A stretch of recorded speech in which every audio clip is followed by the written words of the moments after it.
Welcome to How to Become the Power BI Guy and the 5 things you need to know. My name is Mike Pollock, and I've worked in operations accounting for 17 years, but recently moved to IT. Years ago, I was given the advice to become the Office Excel guy, and I ran with that and turned it into my competitive advantage. I've helped people all over my company with Excel, and I love getting data to do what the user needs it to do. I'd heard about Power BI, and I didn't see what the fuss was about. In fact, I began this semester set on reestablishing Excel as the greatest of all time, the GOAT. But management seemed to be pushing this thing, probably just to proclaim to the execs that we use Power BI for that, for some brownie points. How wrong I was. I did a few deep tutorials, pulled in some data I was familiar with, and I can now honestly say Power BI is awesome. And Excel is also awesome. They're actually complementary, like a burger and fries. So I'm happy to say that my name is Mike, and I'm a Power BI guy and an Excel guy. There's a golden opportunity in this moment to become the Office Power BI guy. But just to be clear, I'm using the word guy in the gender-neutral context.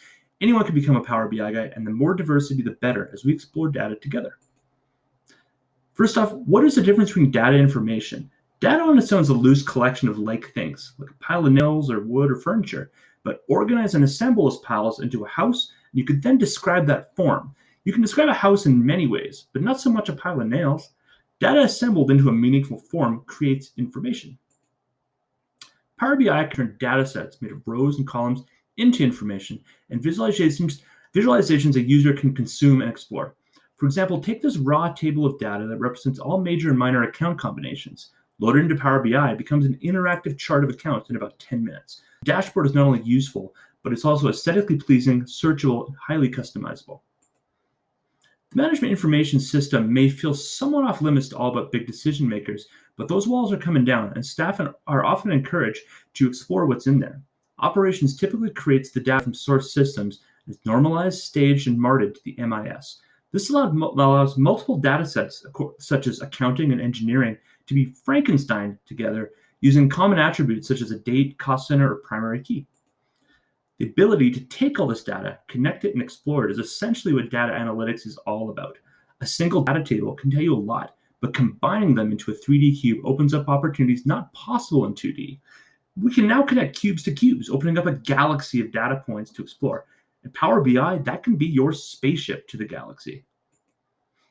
We know that traditional strategies to compete, such as low cost or differentiation, however, all modern companies must now also have a digital strategy to compete for opportunities available to those that are able to create data and turn it into useful information. For example, Enterplus right sizes through acquisitions and divestments, which require a lot of careful planning. All things being equal, companies have access to the same information about areas up for sale. Consider, too, that the seller is motivated to sell, so the information available could have a lot of bias and human error. A company without a digital strategy or resources to scrutinize the information must rely on what is available to make the decision to buy. This leaves them open to a lot of risk, since they were not able to analyze the data. They may purchase a property that turns out to be a bad fit strategically. Consider a company with some digital resources deployed, but no coordinated digital strategy. They may be able to clean data to remove bias and error, but they may have few data points to connect or no analysts on staff, resulting in a narrow scope. They may miss out on opportunities and still leave themselves open to moderate risk. When a company's digital strategy has ample digital resources, analysts available, and an effective MIS, they're in a stronger position to mitigate risks and also take part in activities like A&D. Digitized processes create data, which equates to less assumptions and the ability to answer questions the competitors are not even capable of asking. An effective digital strategy recognizes the importance of data analytics. It sees data as input and information as an output. The conversion process turns good data into good information. But good information is too easy, and your competitors are likely to arrive at the same conclusions from using the same tools available to all. The real value comes from going a step further to create information that creates a competitive advantage. You must be creative and agile. Can you remove all reasonable doubt from data and create near certainties?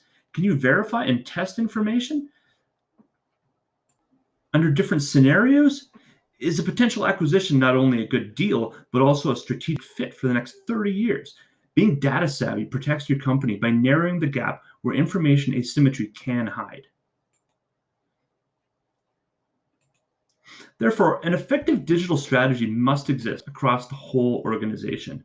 That's why you often hear executives tell staff to go learn data. Just go sign up for the Data 101 course. Well, it's not that simple. Data is very complicated. It's a broad subject and it takes a lot of time and effort to learn it. So who is responsible to learn about data, to bring that knowledge into the company? Well, it depends, but it should be part of a digital strategy.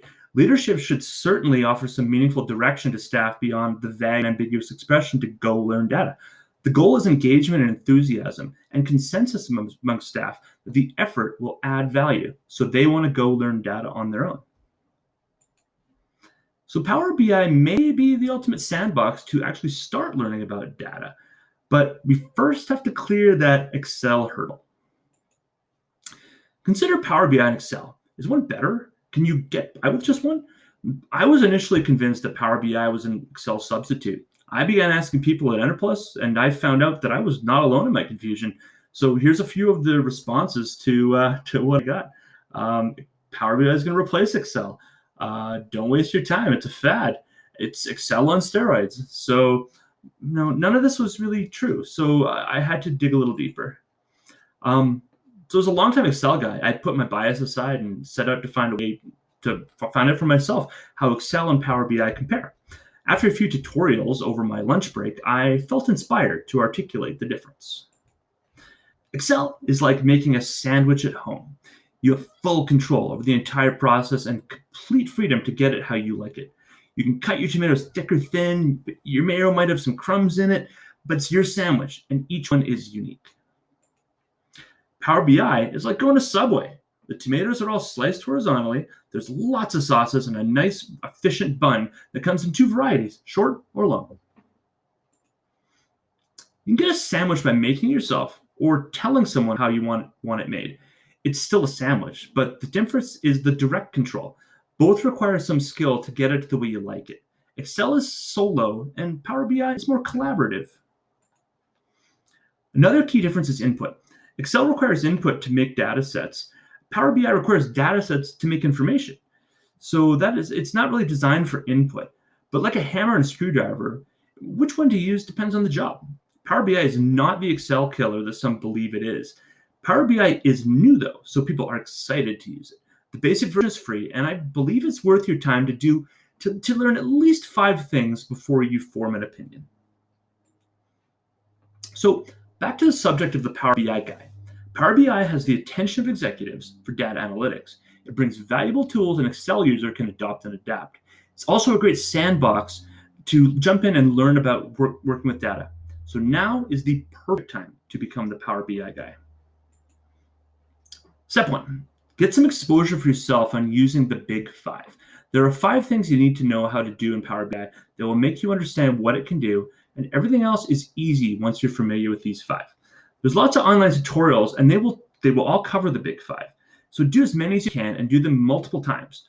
Options include online subscriptions such as datacamp.com, YouTube, or exploring Microsoft's website. You will be amazed at how much is available and how many people are eager to share their passion for it and dashboards that they have created. Step 2. I've recently done a lot of tutorials on Power BI, and I can tell you there's the big 5. There's 5 things you absolutely need to know, and you can start making dashboards once you're comfortable with these. So the big 5 are load, table, slicer, card, graph, and/or chart. So an acronym here might help.